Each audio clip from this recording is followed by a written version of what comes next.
There goes that man's jockstrap. Oh my God, did you see that? America's team? Yeah, right. Oh, baby, it's a big day in sports. There's nothing like battling it out with your teammates all season long to go win a championship. Green Bay's got it this year. Huge move for them. I think it's going to be a game changer. We have a lot to talk about this busy week in the sports world. Welcome to the In a League of Their Own podcast. In a League of Their Own podcast is brought to you by Golf Kicks.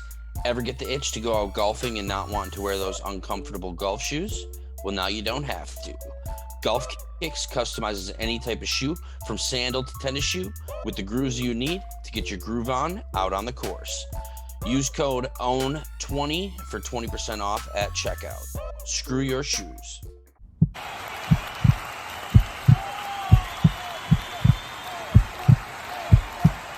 Hello. It is Friday. How's it going, my dude?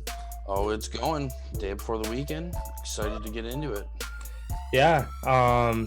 Bowl season is finally upon us as well. Some bowl games going on today. We'll be highlighting some of those as well in a bit here. Before we do dive into our content, as always, feel free to check out our socials down in the description link below. Instagram, TikTok, Twitter. Any breaking news outside of our 3 episodes a week, you can find those over there. For our audio episodes, we are on Spotify, Google Podcasts, Apple Podcasts. Anywhere associated with Anchor, you can find us over there. And as always, the 5-star ratings help us move up the charts. And for our merch, you can also find that in the description below, streamerloot.co. T-shirts, sweatshirts, mugs, all that good stuff. You can find that there. And just as a reminder for those who have already heard this, maybe you haven't yet, we are doing a raffle this holiday season for a mystery box for a sport of your choosing, NFL, baseball, or hockey. It is $10 for your first entry, $5 for your second, $5 for your third, with a total of 3 entries for $20. If you're interested in getting in on that, feel free to DM us on any of our socials or email us at intheleagueoftheirownpodcast.com. Jumping into our NFL content here for the day, what do you got?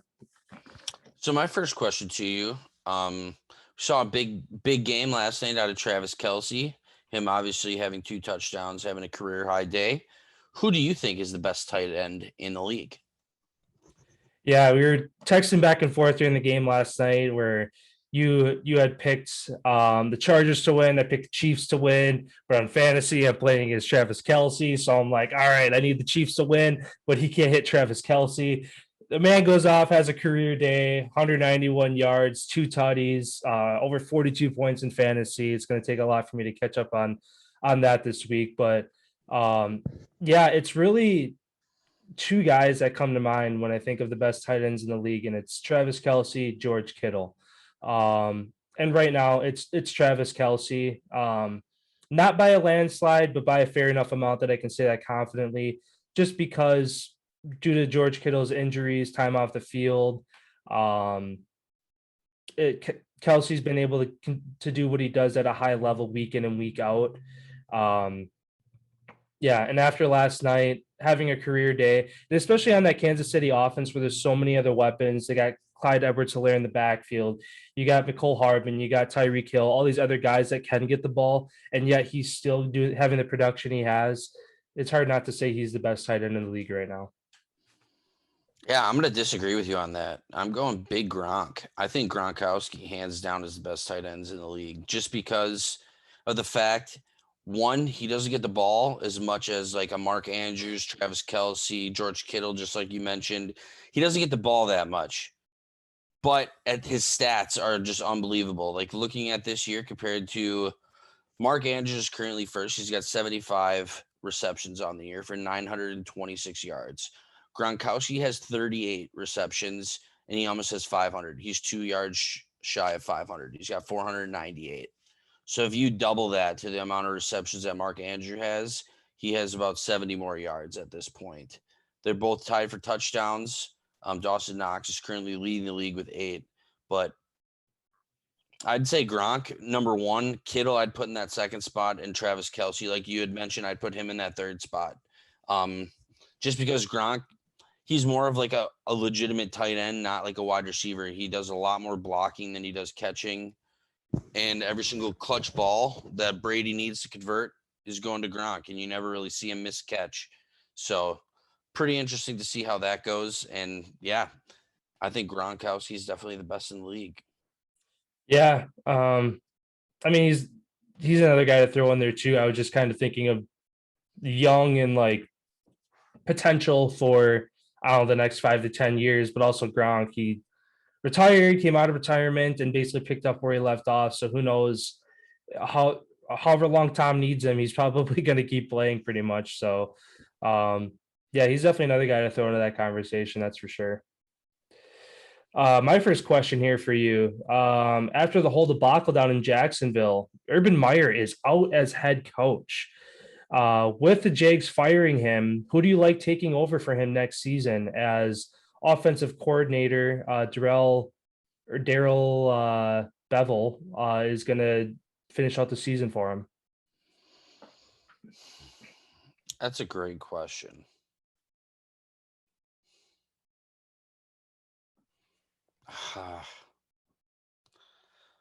I don't know.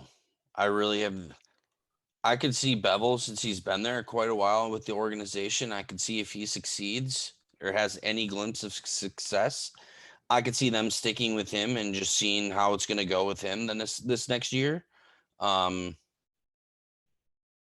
Obviously, Urban getting out of there, just hearing what the relief it almost sounds like from everybody inside the organization. Now that he's gone, I feel like this team can actually focus on football and start doing football things again. And I don't know. I could just see them staying in the organization, and I could see Bevel. I could see him being the head coach next season. Yeah. Unless a D coordinator like Bieniemy, like if he ever leaves the Chiefs and wants to be a head coach. Yeah, I think two of the guys that are kind of leading the odds case for taking over Jacksonville are Eric Bieniemy, defensive coordinator out of Kansas City, and then Josh McDaniels, of course, up from the Patriots to where. But also, he's been kind of thrown into the conversation for a couple teams, and he hasn't wanted to leave. And now their recent surge and him building a relationship with rookie quarterback Mac Jones, he could have another 20 years set in New England with him. So kind of a wild card to throw out there, which it would hurt our hometown team. A name I see on the list is Packers offensive coordinator Nathaniel Hackett, potentially going down there. Has had a lot of success in Green Bay over the past couple of years. Built a really good relationship with Aaron Rodgers. Between the change from McCarthy over to LaFleur, the offense really hasn't changed a whole lot as far as the production. If anything, with LaFleur coming in, they might have went up a little bit just with the knowledge that LaFleur brings to the table.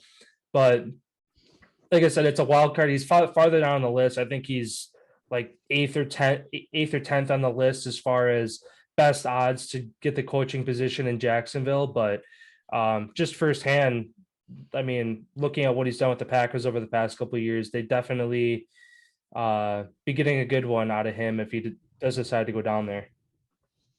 Yeah, absolutely. That's a guy that I totally forgot about. That.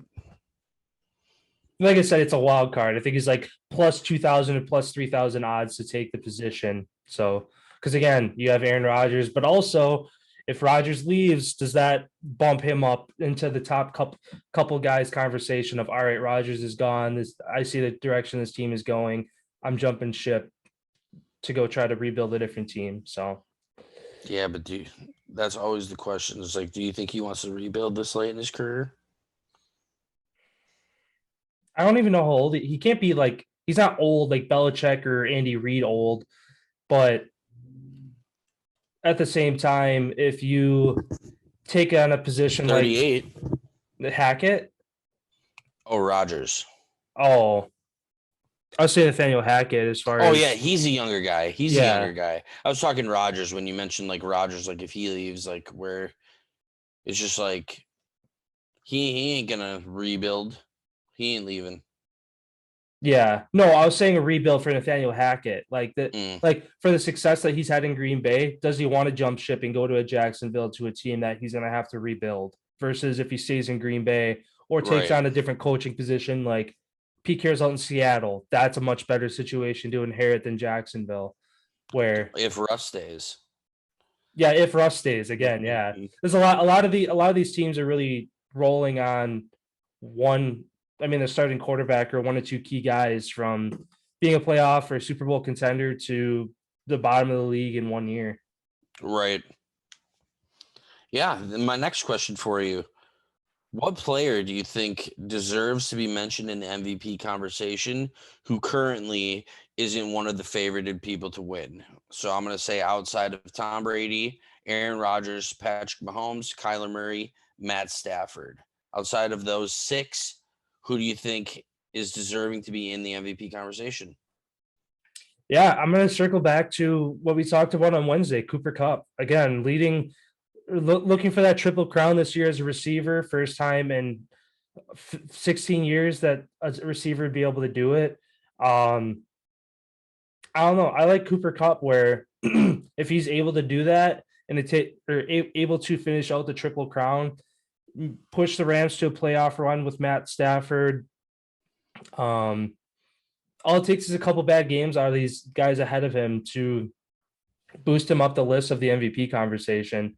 Yeah, he's just kind of on the outside looking in right now as far as that goes. But if he can break some records, even I know what was Michael Thomas's receptions record.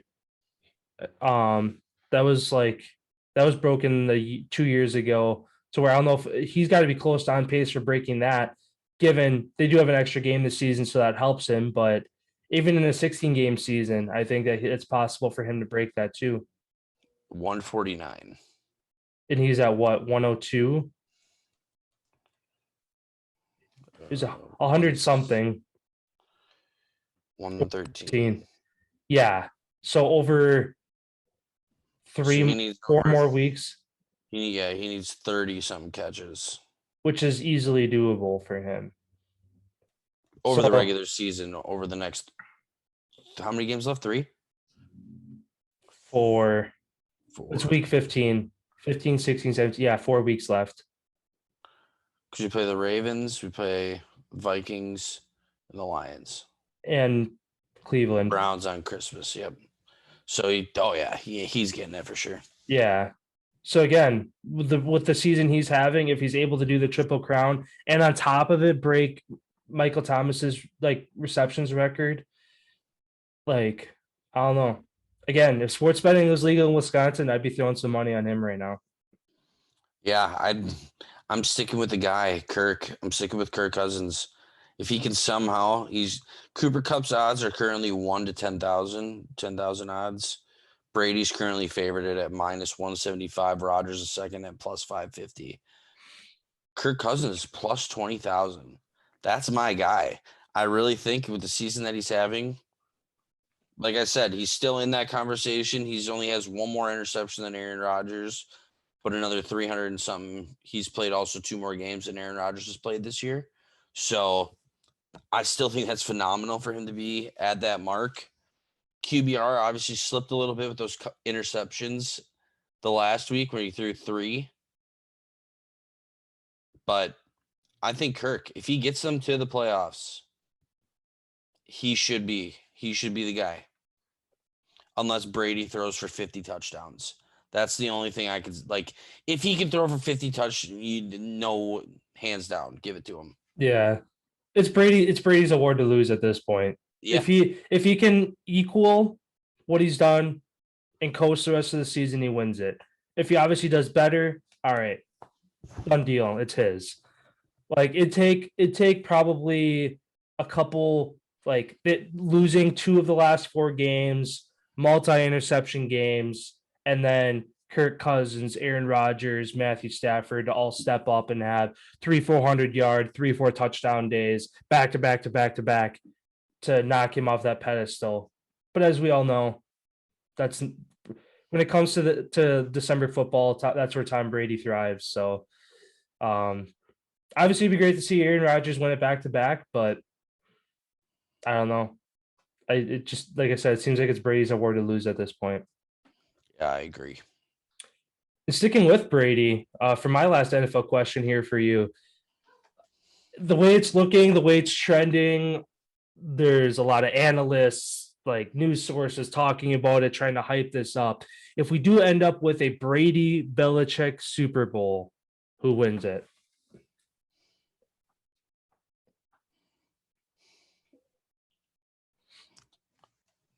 I'm going to go with the Pats. Just because there's a couple reasons. One, Bruce Arians is underneath from the Belichick tree. So he kind of already knows what he's all about. He knows what Tom's all about. He knows what Gronk's all about. He knows what AB is all about. He knows what a lot of those guys are about, especially being an older guy and them having a lot of vets on their team. Them almost beating them already earlier in the season when Mac Jones didn't know anything about the NFL yet at this point. Now we're getting this late into the season where the Patriots look like a train rolling downhill. It's going to come down to the defense, and New England's defense is way better than Tampa Bay's right now. Like at this point, obviously, if Tampa continues to peak and they can look like the team that they did last year, where they completely shut down the Chiefs in the Super Bowl, like that's a really good defense. They have the players and the pieces to do it. Just like there's a couple other teams outside that conversation as well who have the defenses and the offenses aligning up to be able to actually do it. But I'd say New England. Yeah, I agree with you 100%. Like when I like came up with this question and was thinking like over the past really 24 hours about it, like kind of going back and forth, a pros and cons list, like Brady's the GOAT, like no questions about it, but Belichick is not going to let Brady beat him twice. And I'm pulling it up here, trying to find it. Where the heck are the Patriots Colts? That's who they play. Because I'm just curious to see if this checks out. Oh, never mind. I was checking to see if when the Patriots went on, because they're on their what 7 game win streak. If their loss to the Bucks was their last loss, but the Cowboys beat them in overtime 2 weeks later. But yeah, kind of going back to that, I thought it was a Sunday night game. Back earlier in the season, week 4. Very low scoring game. Again, Brady ended up winning it. Really came down to the Patriots missing a kick at the end, too. And like you said, Patriots defense is better right now. Mac Jones has looked phenomenal. Bill always has something up his sleeve. I mean, in that game, to hold that Tom Brady offense to under 20 points, that's impressive. And I think that if they do both meet again in the Super Bowl, he has more up his sleeve. Yeah, so I agree with you. I think Belichick gets his revenge, and who knows if the Patriots win the Super Bowl, then it's the start of another dynasty in Mac Jones in New England for another 15, 20 years.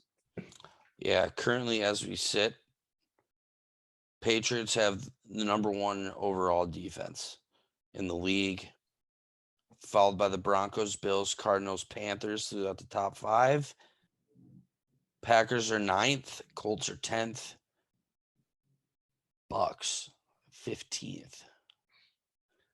Just like we said, their defense has been a weakness this year, especially for the teams that can air it out against the Bucks. That's been their weakness this year. Like the Bills last week. Yep. Mounting their comeback. Yeah, it's going to be a lot, like we said, so many good games with a lot of, inclinations with playoff seedings. Who's going to be staying afloat? Who's going to be going home? Who's going to be taking that slide? It's going to be a real interesting weekend of football. It is. And then speaking of our Packers this weekend, we're going to bring on our NFL insider for the Green Bay Packers. John, how's it going? How's it going, guys? Oh, it's going. Yep, So we're going to have a good one this Sunday. Yeah, you want to fill us in a little bit about what's all going on? Sure will. Last time these guys played each other was 2013. Packers ended up winning 1917. This year we got the Packers 10-3 with the Ravens 8-5. Injuries have hurt both teams, but more Ravens have been decimated with injuries this year. Packers are favored by 5.5, 43.5 over under. Who do you think is going to win? Who do you think is going to win the game this weekend? Well, I believe that bad man is going to end up taking control of this game. I think Baltimore doesn't have enough offense-wise. Their defense is stellar. Going to stop the running game of the Packers, but you got Aaron Rodgers left, and it's going to be all him. I'm thinking Packers is going to take this one like 30-20. Sounds good. Sounds good. And then you were talking about the injuries. You want to update us a little bit on those? Yes, we got Kenny Clark. The Packers just put on the COVID list. And on the other side, Chuck Clark, they put on the COVID list. Otherwise, there's like 11 guys that didn't practice today for the Ravens. We'll know more probably before game time. Time decisions. Lamar's didn't practice. Tyler Huntley got the starts, the reps in practice. If Lamar's not ready, Huntley's there. And how he did last week, he did okay. So I think Ravens will be ready to go. So 30-20 is your final for the Packers, as far as taking the win, as far as the Ravens, kind of keeping the Ravens fans' hopes alive. If they somehow do pull off this win at home, what is it going to take from the Ravens side to get it done? For them to get it done, they can't turn the ball over. Too many miscues have led to mistakes, led to points from them in previous games in their losses. And Green Bay's defense is top 10, and it's looking better and better each week as they get more guys back from injury. Yeah. Is there any update on Bakhtiari or Smith or Alexander at all? Alexander, I believe he's coming back this week. Bakhtiari, he practiced a little bit. Still don't know if it's a full go or we'll have to take a look when we get closer to the game. Well, sounds good. Thank you so much for that information. We were looking forward to watching the game on Sunday and looking forward to our conversation again next Friday. Well, let me ask you one question. What do you think the score is going to be before we go? I'm going to say Green Bay 35, Baltimore 17. All right. I think it's going to be close. I think that the Huntley or not, Green Bay has struggled against the run all year. Again, they have some guys beat up, but it seems like no matter who the Packers play, they give up a lot of yards on the ground. So I think that's what's going to kind of keep the Ravens in this game. I think it's going to be close. 31-27 Green Bay is my prediction for this week. Yeah, I'm going to take a touchdown off. I'm going to go 28-17. Sounds good. All right. Well, thank you so much, John. All right, we'll talk to you next week. Sounds good. Have a good one. Go Pack. Yeah. wrapping up our NFL talk, then moving over to the hardwood here. I guess I'll throw my first question at you. Switch it up on you here. With Russell Westbrook out with COVID for tonight's game, at least for the foreseeable future, do you think this is going to hurt or help the Lakers? I actually think it's going to help, and especially this lines up with my first question, so we can kind of combine them. I was basically talking about Isaiah Thomas signing and getting his 10-day contract with the Lakers, obviously coming in due to fill into that role for Russell being out. I feel like, just how we mentioned the other day, I think they're stuck with him. So he's going to be on the bench. I feel like they bring Isaiah Thomas in. He starts at the guard spot, at the point spot. He's going to facilitate. Russell's going to come off the bench for energy, extra, just because he has that ability to take over a game in little spurts. So if you just let him come in the game when LeBron, AD take a rest and just let him go wild, just like what we're used to seeing with Russell, I feel like that could be the only way that this Lakers team gets the best use out of him. But yeah, I think they're going to do very well with Isaiah Thomas coming in and filling in that role. He just had 41 points the other night in the G League, so I'm glad he's getting a shot.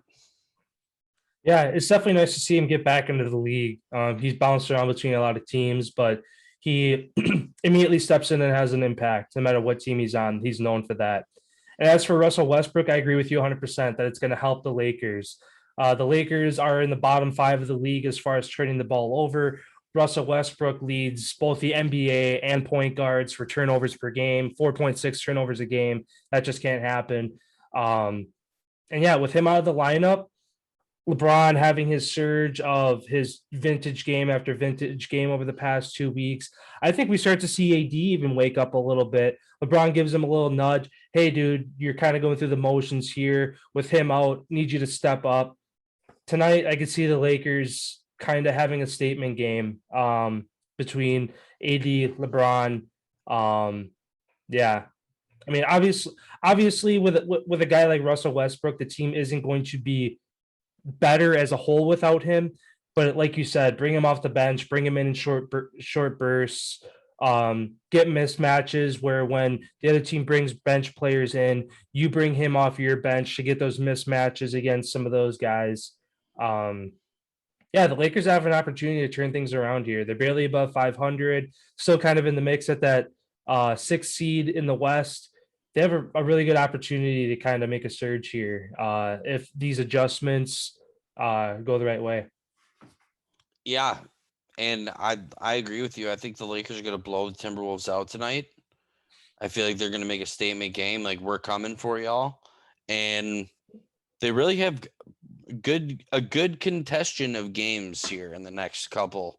Bulls, Suns, Nets are 3 of their next 6 games. So they have their hands full with who they're about to be playing. We're going to see what this Lakers team is all about, especially now that they've moved the pieces around. LeBron seems like he's finally figured out his formula that he needs for him to be successful now that he's doing it every night.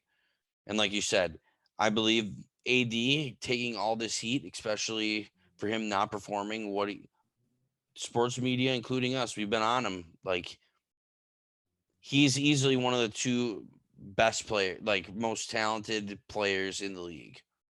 Him and Giannis are 1 and 2. What does Giannis do that AD doesn't? He has the will and the want to go do it, and AD just doesn't have that yet, where he just can say, okay, I'm taking over the game. Like, he easily has that capability to do so. He just needs to take the wheel and grab and drive. For sure.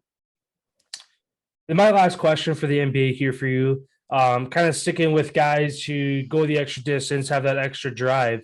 All-Star game is still a little ways away, but it's always voted on by the fans as far as who is selected to the All-Star game, and then they always have the 2 captains pick their teams between the guys that are selected. Which player this year do you think receives the most votes for an All-Star selection? Steph. Steph or KD? Yeah. I feel like people are almost past the point of like LeBron, where it's Steph, KD, Giannis. But I don't know. A lot of people love Steph. He's a really likable guy. So I feel like it's going to be Steph. Yeah, I agree with you. Like you said, he's a really likable guy on and off the court. Just, I've never heard really a bad thing ever said about the guy. And yeah, KD, I feel like would be second as well. But yeah, with Steph, the season he's having, still leading the MVP race, getting the 3-point record this week. Like things are just trending up for him right now. And yeah, I think he gets the most votes this year as well. Then my last NBA question for you. Do you think now at this point, KD deserves to be number one in the MVP conversation? Especially after his last 4 games since James Harden's been out. Nets 4-0.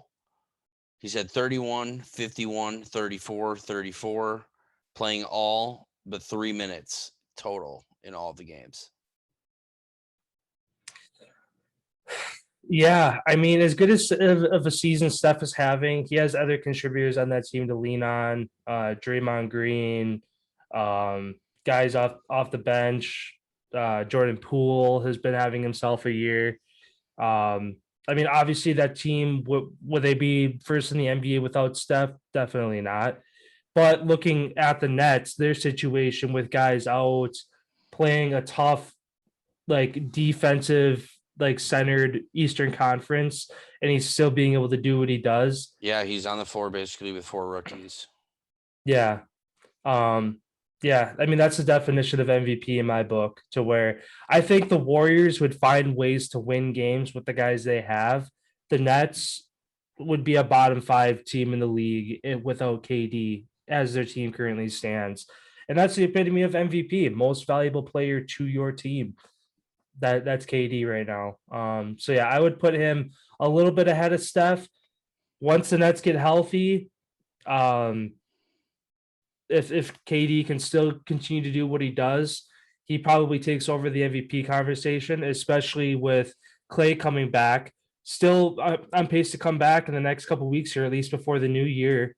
That's going to take the ball out of Steph's hands a little bit, because I'm sure those two have such a good chemistry where Steph feeds Clay, Clay feeds Steph, and I'm sure Steph is ecstatic to get Clay back on the court, where he's gonna try to get him the ball a little bit extra, just to like, my boy's back, I got to get him the ball kind of thing. So, yeah, between all those factors and kind of the way it's leaning, yeah, KD, I'd say he passed Curry this week in the MVP conversation, not by a lot. It's gonna be fun coming down the stretch, which guy kind of separates himself down the stretch. For those reasons that you just mentioned, I feel like KD surpassed him in a big way. Not just a little way, due to playing with 4 rookies. Having his lowest rebound game since Harden's been out is 5. His lowest assist game has been 6. Like, he's doing it all. He's playing defense. He's leading the charge. He's like, this is the KD that we've all been waiting. I've been waiting to see, the one to do it all on both ends of the floor, show that you're the guy. He's been showing it that he's the guy as of late. I think he keeps this up, and I think this is a revenge tour right now for last year with his toe being on the line. I think that this season the Nets are full go, like, in hopes that James Harden's supposed to be back maybe mid-January. And who knows about Kyrie when he rejoins the team, especially because I know that recently was conversed that opposing teams who are unvaccinated players are still allowed to play at that arena. But because he lives in New York, that he can't do it. So it's like, so opposing people can come in. So it's like, if he moves out of the state, is he allowed to be an opposing? Go to New Jersey. You know what I mean? So it's interesting things coming around here. But yeah, KD's got this, and I think he's running away with it. Sounds good. Making the Staples Center switch from hardwood to ice. Over in the NHL here, my first question for you. The Maple Leafs are winners of 2 straight and 7 of their last 10. Will the Leafs finally get past their first round hump this year, or is there a good stretch of hockey of just giving false hope to Toronto fans?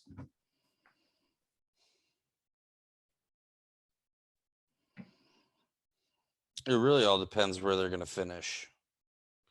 Just because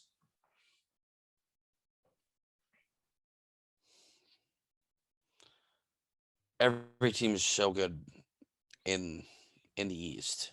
Like there's so many good teams that are in the East that even if you're playing bottom end teams, that's going to be your best chance to win. For just how the top three in basically each division has separated themselves in the Metro and the Atlantic at this, like there's 6 dominant teams in the East. Bruins, we still don't know yet because they still have a couple games to make up yet. But other than that, there's like 6 true established teams in the East. So what? There's 2 spots left to fight for. Toronto has proven themselves that they are a very good team. The moves that they've made again in the offseason, every single year, they've continued to make the moves, get a little bit better. I do think that this is the year that they do get past the first round. Who knows how far they do go, but I can definitely see them at least winning the first round unless the Toronto Maple Leafs are just cursed. Yeah. I mean, right now at the second spot in the East, I mean, tied with Tampa, but Tampa has a game in hand. So that's kind of why they sit second in the East right now. It like as much as you want to be a high seeded team, it can also be shaky because if you're a high seeded team, you're playing a low seeded team. Now, is that low seeded team there because they've hit a bad stretch of hockey and fell down the ranks? Or is it a team getting hot that was on the outside looking in that snuck in that as a 1 seed, a 2 seed, do you want to play a team that's played really good hockey for 2-3 weeks to end the season and secure themselves a playoff spot? Yeah, I mean, I like Toronto getting past that hump this year. Just, I mean, as a fan of any sport, it's good to see a team break any bad trend. They have the right pieces to do it. Again, they've been playing really good hockey as of late. Yeah, I'd like to see them get past it too this year. But like I said, it depends on who.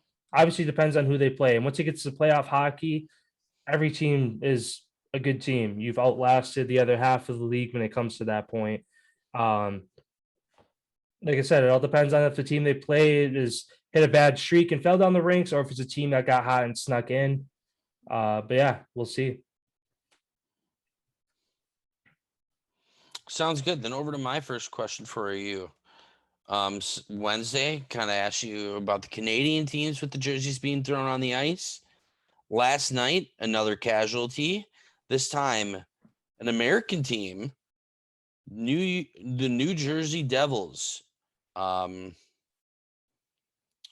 against Vegas Golden Knights last night. Video surfaced earlier this afternoon of that happening last night. Looks like it's jersey throwing season this year. When you just hate your team, you just take off your jersey and just launch it over the glass. Who do you think is the next club to have a jersey on the ice? I'm looking at one matchup tonight, and I don't know if off the top of my head, because I know for the Canadians Flyers game, was that last night or 2 nights That ago? was yesterday. They didn't have fans in the arena. Is that all Canadian teams? I believe so. Montreal is the one that's like above, like stricter than the rest. I know that they were 50% capacity. The rest of Canadian teams. And I know Montreal said that they were going with 0. Okay. Well, I mean, as long as there are fans in the arena tonight, because obviously, if there's no fans in the arena, there's nobody to throw a jersey on the ice. The matchup I'm looking at tonight, where we could possibly see another one get thrown on, Capitals visiting the Winnipeg Jets, 7:00 tonight. Capitals again, top team in the Metro. Ovechkin's rolling. I could see the Capitals getting a blowout on the road. Jets fans upset with the other team played, and we could see Winnipeg throwing one on the ice tonight. None of the other games tonight are really giving me those kind of vibes. Otherwise, tomorrow, If the Flyers lose to the goddamn Senators, there will be Flyers jerseys on the ice. I was just looking at that game too. That one or the Canucks. The Canucks already threw one on the ice, right? Correct, and Okay. Toronto did as well. Yeah. So then, yeah, 2 games. Either tonight it's going to be Capitals Jets, or tomorrow if the Senators do come into Philly. Yeah, I could see that happening as well. Yeah, I don't know who it's going to be. If the Penguins lose to the Sabres tonight, I could see that happening. I don't think the Jets are going to happen. Yeah, I'm gonna go with, I think the next team, it's either going to be Philly or Pittsburgh, one of the Pennsylvania squads. Just because their fans are just so ruthless and they love hockey. Yeah. All right, going to my first NHL question here. Or excuse me, it's your turn. Oh, I didn't even notice. I forgot that was your question. I thought that was mine too. Not gonna lie. Yeah, my last hockey question for you here. Less of kind of diving into a player, a team, and more or less diving into your thoughts. Having played the game of hockey as long as you did, what would you say is the toughest skill to master on the ice?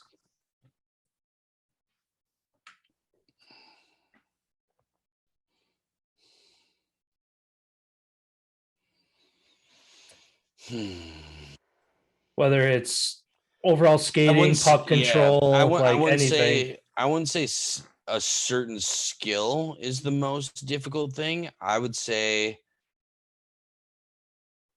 the vision, like just the vision of knowing where everything is going to be 3 steps, 5 steps ahead of where it currently is at, like just knowing where the puck's going to go, where kind of people are going to be.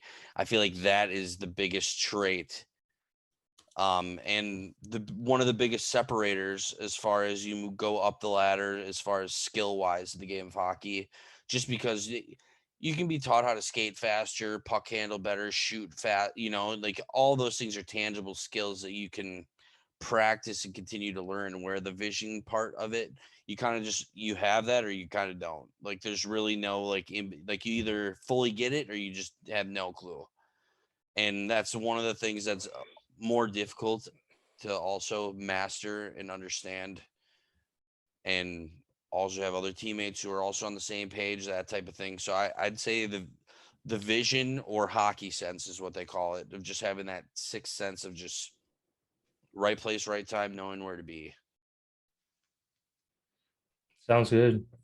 And obviously, this is a one-sided question. I was just curious as far as, I don't know.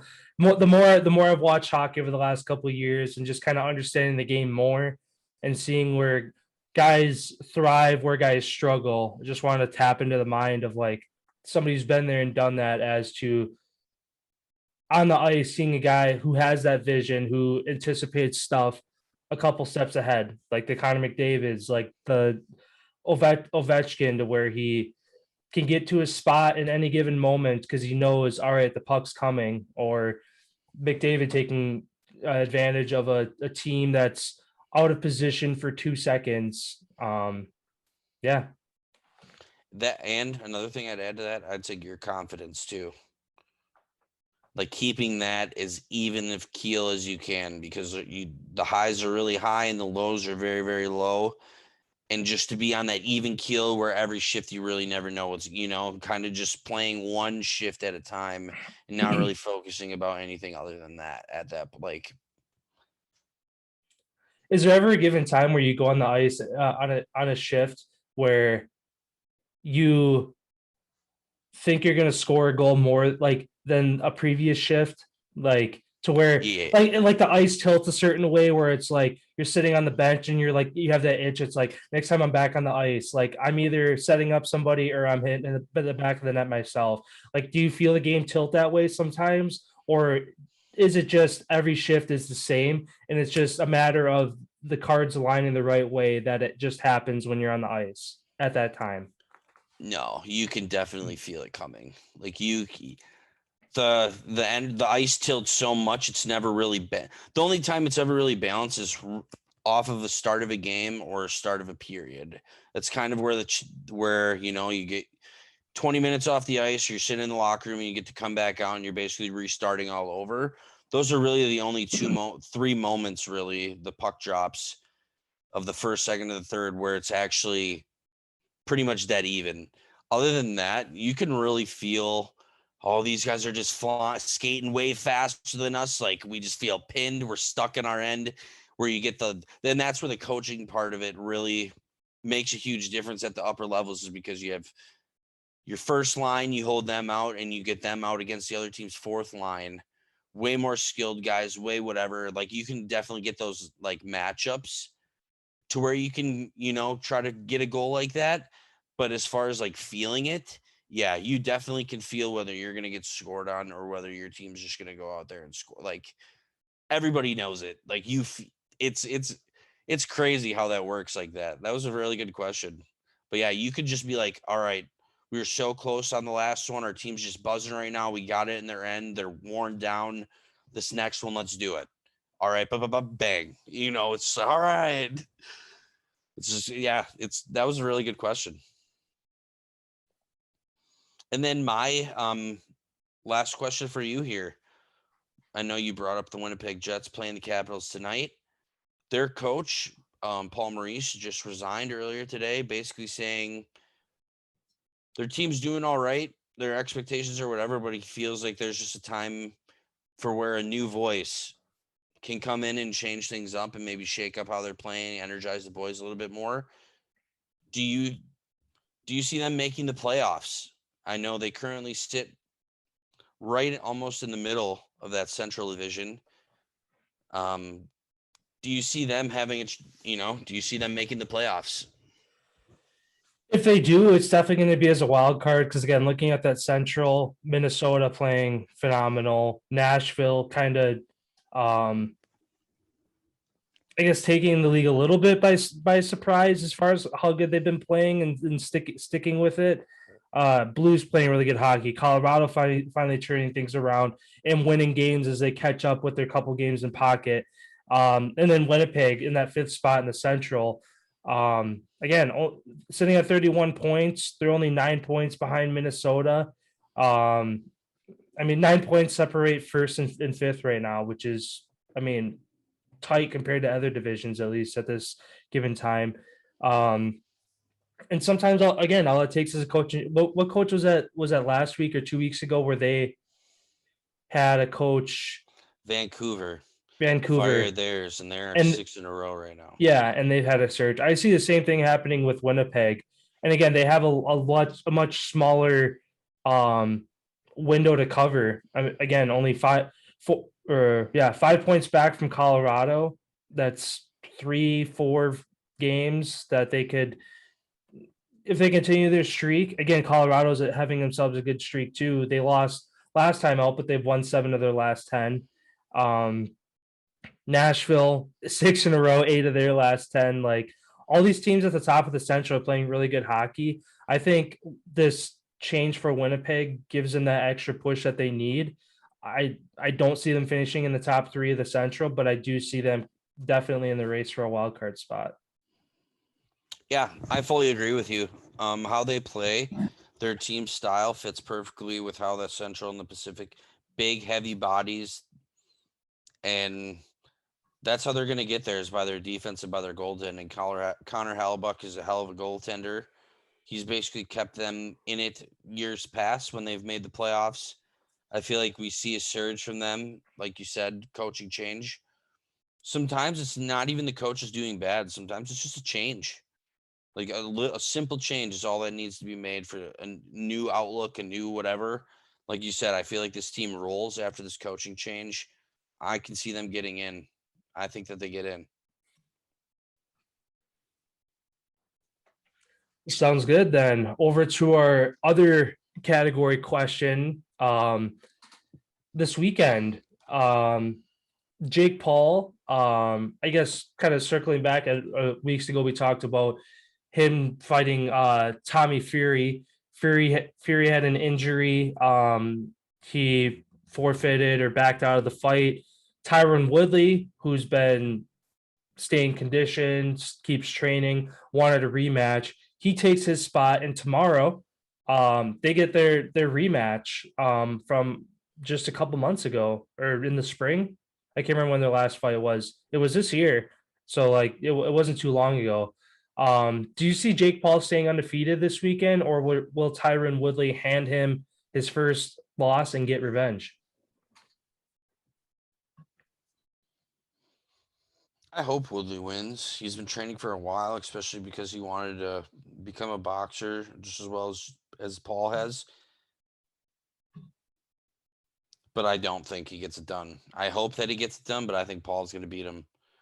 Just as hard as that guy trains and shit, man. Like, a lot of people just think that he's just doing this to make a mockery of the sport and all that type of shit. Like, he actually works his ass off. Like, he moved to some other country and trained with all these fucking guys in this mountain for a long time. Like, this kid's dedicated. I give him that. He works hard.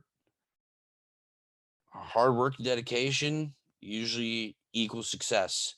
So I think Jake Paul wins this one, even though I'd like to see Woodley knock his ass out. Yeah, I agree with you 100%. It'd be nice to see him finally get a notch against him, but the cards are just falling right for Jake Paul, where he beats Woodley twice in 1 year. He stays undefeated. That opens up for him to get the respect to fight Conor McGregor, Tommy Fury, if they decide to circle back around to that matchup. Some of these other guys like Dylan Dennis, who keeps calling out Jake Paul to fight him, who is a better fighter than anybody that Paul's ever fought yet. Yeah, if he's able to get it done this weekend, that opens up him to be able to fight a lot of these other big guys. And like you said, early on, it seemed like he was making a mockery, and it was just like he was picking and choosing who he fought because he knew he could beat them with the right conditioning, things like that. But I mean, the guy keeps winning. Like, it's hard to go against him and say, oh, it's all for show when he keeps winning. If it was just for show to him, if it's just about money, he wouldn't care about winning. He's getting paid win or lose. But like you said, hard work, dedication. He seems like he's taking it seriously. So yeah, Paul wins, but like you said, it'd be nice to see Woodley knock him out. Then on to my last question here. Last night, the Wisconsin Badgers women's volleyball team ended up beating Louisville 3-2 in the semifinals and will advance. Nebraska ended up beating number 3 Pittsburgh 3-1. Wisconsin and Nebraska battle it out on Saturday for the championship. Do the Wisconsin Badgers win, or does Nebraska knock off number 2, number 3, and number 4 to win the NCAA tournament? Yeah, it's good. Two Big Ten schools representing volleyball. Awesome to see that. Kind of looking at the highlights of really both sides last night. Nebraska pretty much handed it to Pittsburgh, winning 3-1. It seemed like they were really in control the whole way. On the other side, as much as you could be in control, I would say Wisconsin was taking out an undefeated Louisville. I mean, got to roll with the W. I mean, taking out an undefeated team, that pressure coming in, knowing that this team has never lost a match this year. I mean, it's hard not to stand behind our Lady Badgers. I think they get it done. Though Nebraska, they're chasing their 6th volleyball championship, so they've been there, they've done it, they know what it takes to get it done as well. I think it's going to be a really good one tomorrow. But yeah, I mean, got to stick with that Wisconsin pride. Yeah, the Badgers were also in the championship last year, ended up losing to Stanford.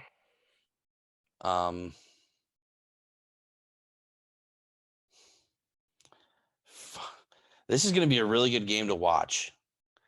Like, both teams, big ladies on the front, fucking power in that ball. Like, this is going to be a game for the ages. Obviously, I'm going to stick with the W. Go Badgers, go. 3-1. 3 sets to 1. I don't think this goes 5. Sounds good. Yeah, Yeah, and Nebraska, though, shout out. What a trip for them to get here. yeah, for sure. Wrapping. Beating number 2 Texas 3-1, number 3 Pittsburgh 3-1, and now you're playing number 4 Wisconsin. That's their last 3 matches: number 2, number 3, and now number 4. And the Badgers have had kind of an easy roll. Played Wisconsin. We played UCLA, who's 13, 3 out them. Minnesota, who's 12, 3 out them.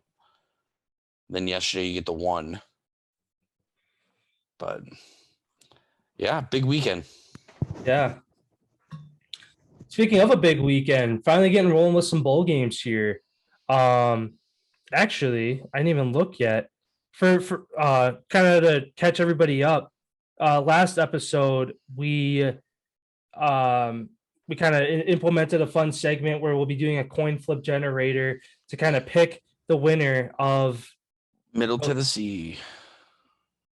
Yeah. I saw this guy. Did you see the bet that guy put down? No, I didn't.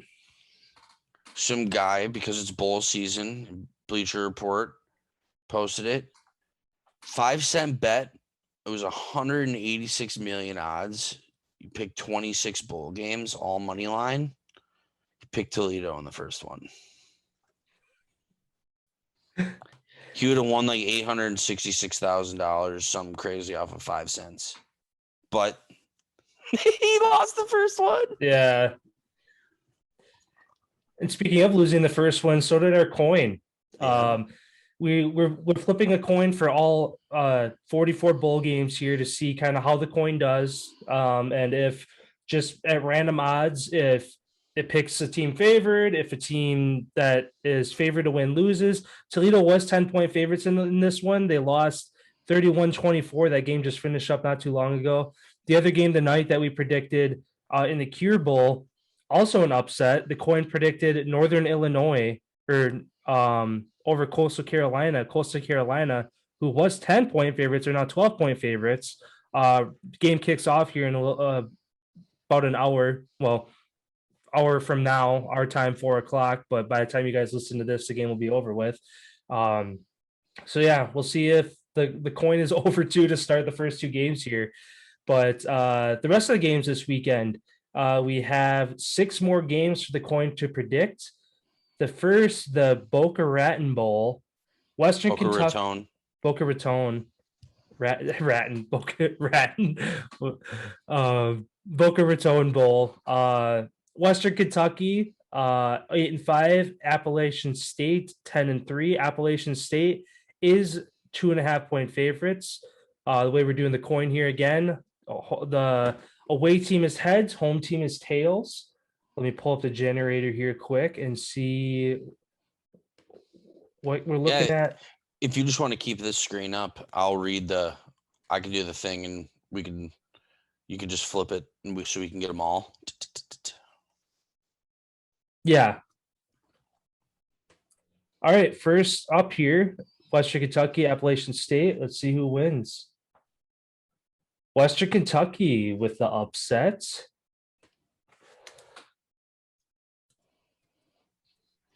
Sounds good. Then we're going to our next game, which is the PUBG Mobile New Mexico Bowl. We have UTEP 7-5 facing Fresno State 9-3. Fresno is favored by 11.5 points. Let's see who the coin picks. And we have another upset. UTEP. All right. The coin is liking upsets, apparently.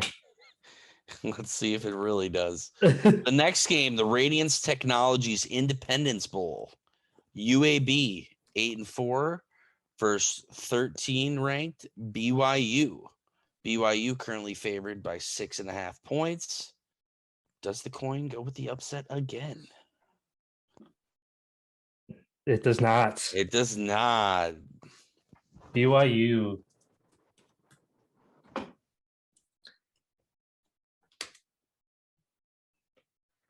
Next game, Lending Tree Bowl. We have Eastern Michigan and Liberty, both 7-5 on the season. Liberty's favored by 9.5 points.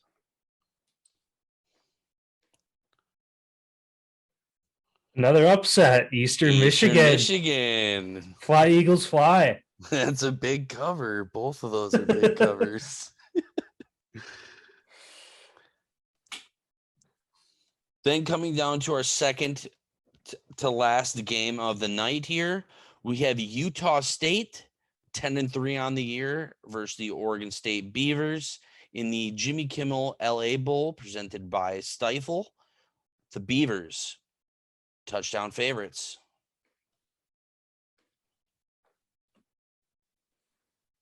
Oregon State. Oregon State. Even though the record is, but they are the favorite. Yeah. And then the last matchup of the night, Louisiana, ranked 23rd on the year, 12-1, taking on Marshall. Louisiana is 4-point favorites. Who does the coin take? Louisiana. Louisiana.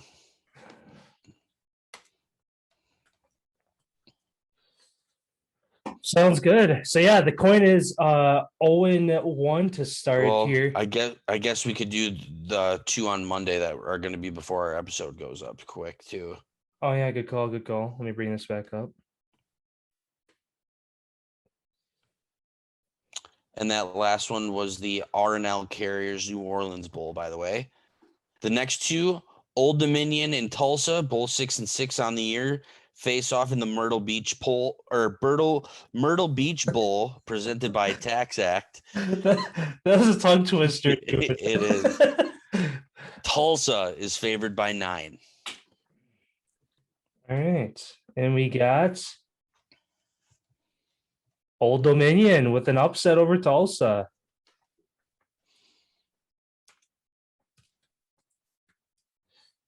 And then the last matchup before Oh, that's it. There's only one game. Oh shit. Yeah, there is one because that was on Tuesday. All right, yeah. Good call. Yeah, sounds good. Then that's 8. Wait, 1, 2, 3, 4. Yeah, eight bowl games going on that have not been predicted yet. Coins out to an 0-1 start.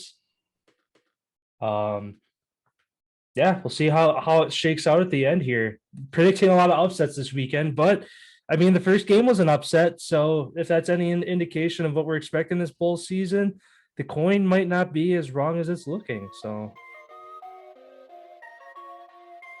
yeah, sounds good. Yeah. Hope everybody has a great weekend. Like we said, a lot of action, college football bowl games, NCAA volleyball championship tomorrow, games on Sunday. Obviously, the NFL schedule could be moving around here with games being postponed technically and whatnot. So we'll fill you in on social medias across the board once that news comes out. So have a great weekend, everyone. We'll see you guys on Monday.